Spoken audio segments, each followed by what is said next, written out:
Thanks for stopping by. Welcome. It's the 8th of November, though. Days do tend to lose meaning when chasing something beyond form, and today is no different.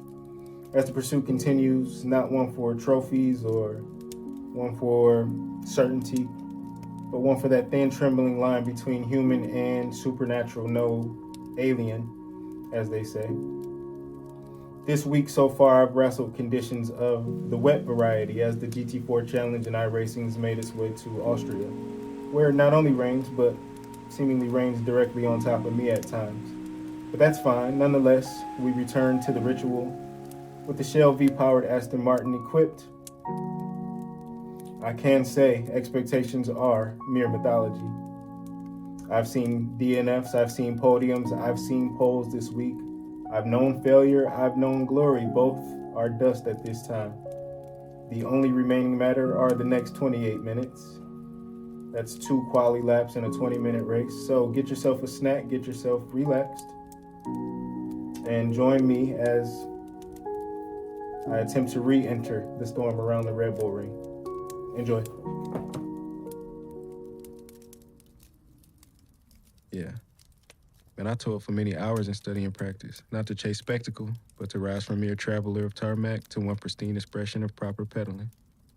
One who feels the car not as machine alone, but as something that carries breath and attention.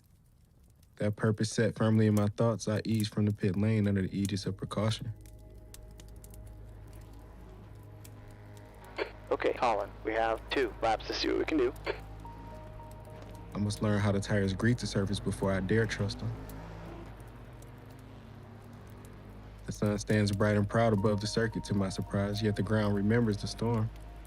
The asphalt is scattered with quiet mirrors of water, each one waiting and willing to test my faith.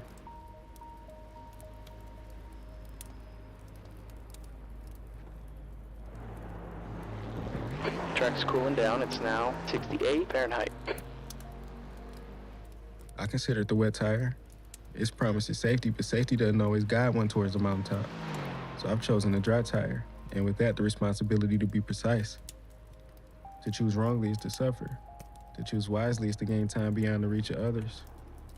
So the outlap with intention is not to be driven with haste, but with care. I seek to avoid places where precipitation gathers. I search for subtle patches where the racing line begins to reappear. The usual path cannot be trusted. The storm has changed the truth of the track. We must find new lines, wider arcs, quieter entries. The road that others forget when the asphalt is clean and dry. We learn these lines now, and we carry them forward into the race around the Red Bull, formerly known as the Österreich Ring.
Qualifying went well.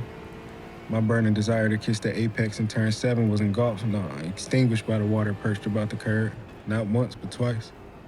Thus the message was made crystal clear. For the next 20 minutes, we stayed the fuck away from the curbs. I was hopeful in the beginning, yet still surprised as I crossed the finish line. 2 laps without incident, and first place. There's a certain peace in pole position, yet a certain pressure. As the leader, you don't chase. You set the rhythm. You define what others respond to. That was undoubtedly the case as we began our formation lap behind the safety car. Fully understanding that as the leader, I dictate the pace, that I control the start of the race. Understanding that this was no small caveat, but could actually be the crowning card if played precisely. As we approached the final corner, The safety car slipped away towards the pits, leaving the pace in my hands. So I lifted, letting the field draw in behind me, not stopping, only slowing. Just enough to stir uncertainty among them all. I could feel the hesitation ripple throughout the pack. A few bumpers even met one another, small reminders that everybody ain't locked in as you. I have to watch the mirrors closely today. And then when doubt had settled in, when the moment was stretched thin, I cracked open the push-it pedal, clean, decisive out of turn 10 and onto the straight, constructing the gaps to the group behind that would grow for the first couple laps in Spielberg.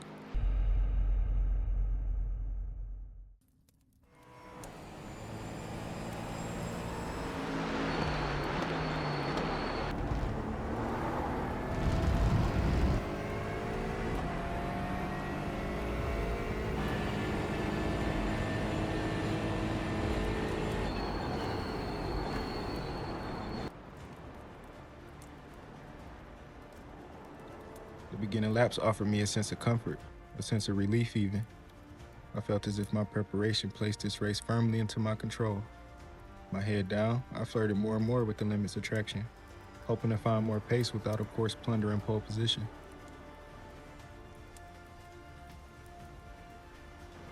Okay, Holland, the gap behind us now, 1.4 seconds.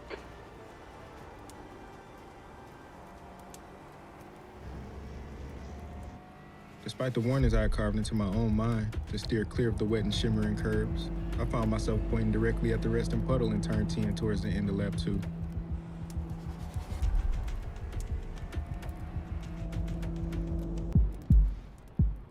Less a pilot, more a passenger, I hailed and prayed for any morsel of mercy while hydroplaning towards my downfall. Tires fishing for grip, eventually they hooked into the tarmac, not of course before allowing the gap to sharks behind to drift away. Same old story, I whispered. I blew the wind yet again. Designed, destined, and designated to be a permanent loser, no failure. All week I've fallen victim to circumstance, accepting whichever result the ring would throw my way. And for as near as makes no difference, it was happening yet again.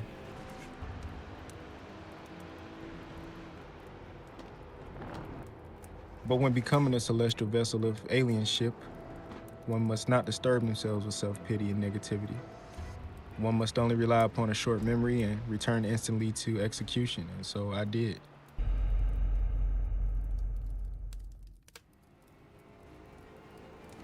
The race pressed on mercifully calm, yet demanding in its silence. For we know chaos tempts the proud in their final hour, and I would not be tempted again. The urge to push yielded to wisdom, and the universe granted me a sort of well done as I was reminded of treachery in the final lap.